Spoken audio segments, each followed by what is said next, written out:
Hey everyone, episode 20 of the Holland-a-thon, and today I'm going to watch Spider-Man No Way Home. Finally, I have been waiting so long to see this film, and finally I'm going to, in theaters in fact, and I'm so excited. I'm not going to make these pre-thoughts too long, but my predictions are, I've tried to not look up what people thought of it who've already seen it, but I came across some opinions anyway, and of the 5 opinions that I saw, all 5 of them said that this is the best live-action Spider-Man, and some said that it's the best Spider-Man period, which I highly doubt, because Spider-Man Into the Spider-Verse is just amazing on every single level. But yeah, I am so excited for this film. And I still can't decide whether I think Tobey Maguire and Andrew Garfield are going to show up. The fact that so many people say it's the best movie, including some people who I know were 100% sure that they were going to show up, yeah, they have to show up. I'm not going to count on it anyway, because I don't want to be disappointed if they don't, but by now, I'm pretty sure.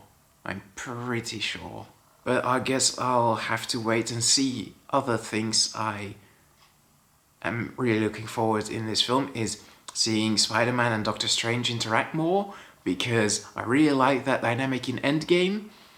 Infinity War, and I think they're just a really cool combination. Also, I really like to see where this dynamic between Peter Parker and MJ is going.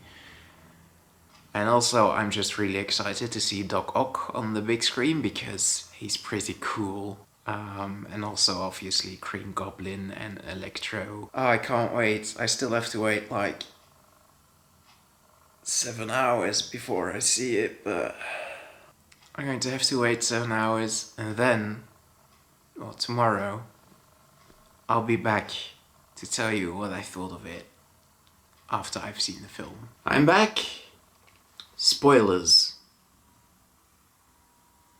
This movie was awesome. I've only seen it once, and I'm not sure yet if I prefer it to Infinity War and Endgame, but it's definitely in that tier. Spider-Man No Way Home is the story of Peter Parker, who, after having Mysterio out him in the last movie as Spider-Man, tries to solve that by asking Doctor Strange whether he can make it so that everyone forgets that Peter Parker is Spider-Man. And something goes wrong with the spell, making it so that everyone who knows that Peter Parker is Spider-Man is transported throughout the multiverse to the MCU. And that's a really cool concept. I mean, if you want to make a Spider-Verse movie, yeah, that's the way to do it, I guess. I really like the setting and like the story. I would have preferred it if I hadn't known that the bad guys were going to show up. I guess it's hard to make like trailers and stuff without showing them, because they show up so early in the movie, but could you just imagine how cool it would have been if you were sitting like in the theater and suddenly you see Dr. Octopus appear? Like, that would have been so cool. But alas, it's not like that. But anyway, it was really cool to see all these bad guys again. I guess I should explain my history with the Spider-Man movies.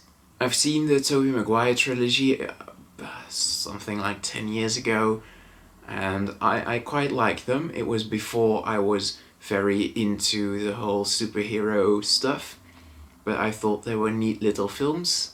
The Amazing Spider-Man films I also saw a while ago, I guess more recently than the Maguire films. But I wasn't a huge fan of those. That was like in the time where you're like a teenager and it's cool to hate on films that the internet says it's cool to hate on. So I was like, yeah, these films suck. But I'm not sure. I think if I rewatch them now, I wouldn't think they sucked. My brother actually went through the effort to watch all the Spider-Man films before this one. I didn't do that, which I'm maybe regretting a little bit, but I was still busy catching up with all the Tom Holland films, which I deemed more important. Maybe a part of me thought that other Tom Holland roles from across the multiverse would also show up, but that's not the case. Anyway, I guess I put it off long enough. Tobey Maguire and Andrew Garfield are in this film, and I'm pretty sure that in my pre-thoughts I ended with saying, nah, they're not gonna show up. And I was never so happy to be wrong. Like, I've been pretty stubborn. I was like, no, they can't show up. That's impossible. It can't be that such a major studio is so bad at keeping this huge secret. And I was wrong. Pretty disappointed in Sony now. But oh well. What else is new, am I right? They showed up and it was just the most perfect moment in a theatre, I think. Maybe with the exception of Captain America picking up Mjolnir, or with the exception of Thanos snapping, but it was so good. The entire theatre was cheering. And I even think no one cheered when Captain America picked up Mjolnir. They were just gasping and going like, oh yeah. But no one was cheering.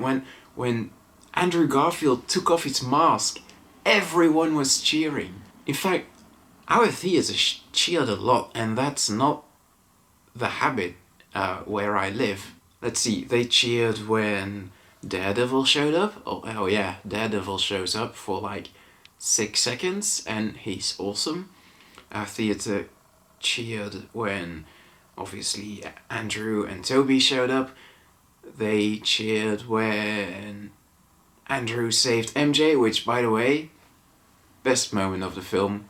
I got chills. I even teared up a little bit. It was such a good moment. Yeah, I guess that's it. They cheered 4 times? No, they cheered when the credits started rolling. So yeah, as I said, I thought this movie was quite emotional. I was on the verge of tears a couple of times. And it was just really, really cool to see these 3 Spider-Men interacting with each other.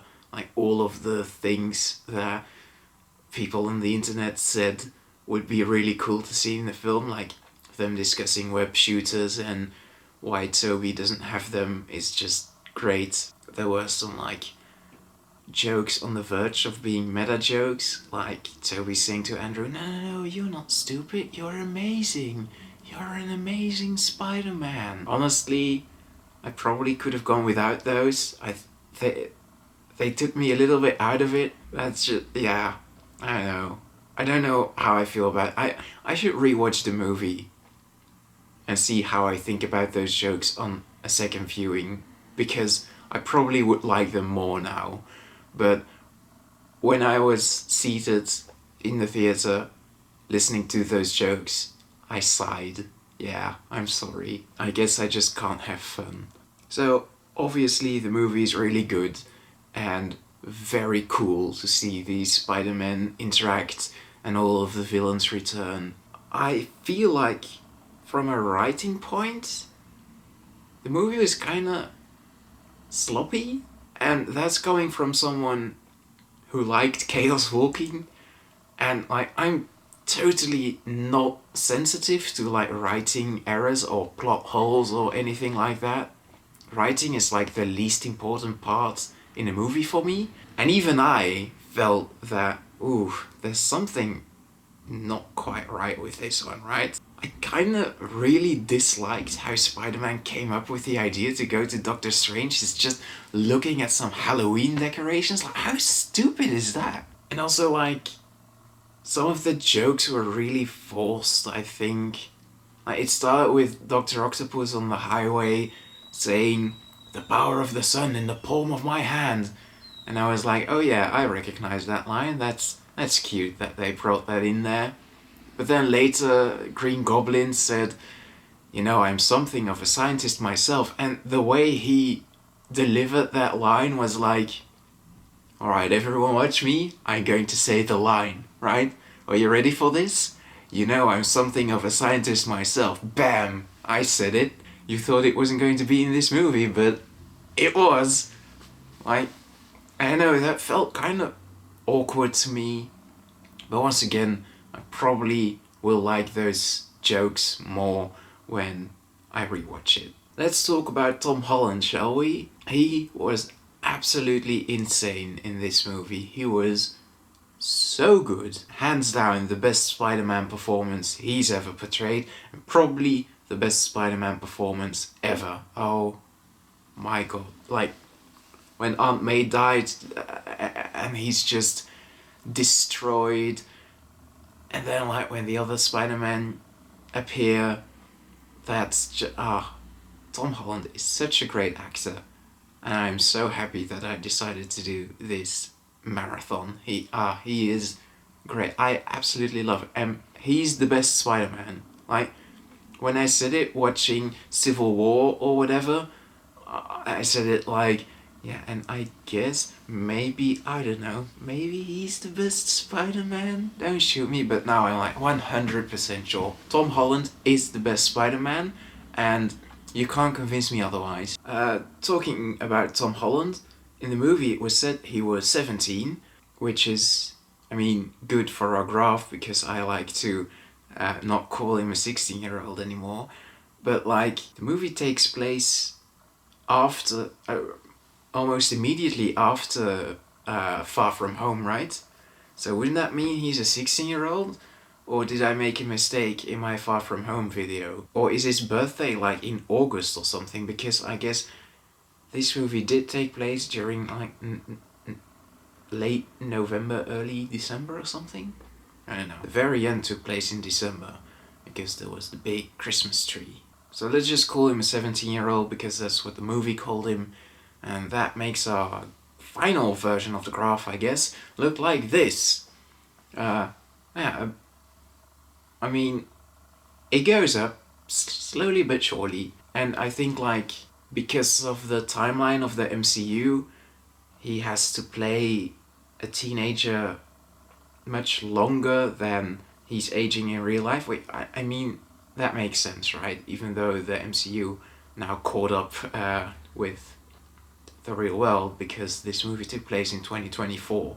It's really only the MCU movies that have him play like children still, unless you're counting Chaos Walking. But let's face it, he's not a 14-year-old in that one. Anyway, I'm rambling a bit. This is a graph. I think it's pretty cool. I'm glad I decided to do this. Now let's jump to my final conclusions, which is, this movie is awesome. I had some nitpicks, but who likes nitpicks? No one does. They're absolutely not enough to bring this movie down. This is probably the best live-action Spider-Man, maybe the best Spider-Man altogether. I know, I should really rewatch Into the Spider-Verse, but that's not a Tom Holland movie. Also, how cool would it be if Tom Holland was in the next Spider-Verse movies? I would really like that. Anyway, I should really rewatch it to solidify my opinions, but right now I don't think I'm going to give it as high a score as Infinity War, but maybe that can change in the future. So right now I'm going to give Spider-Man No Way Home a well-deserved 9 out of 10, with the possibility of getting a 10 out of 10 in the future. And that's it for the Tom Holland-a-thon, at least for a while. The next movie he's going to appear in is, if I'm not mistaken, Uncharted, which I'm very excited for. And if you are as well, join me when that episode comes out, God knows when, and I will see you then. Goodbye.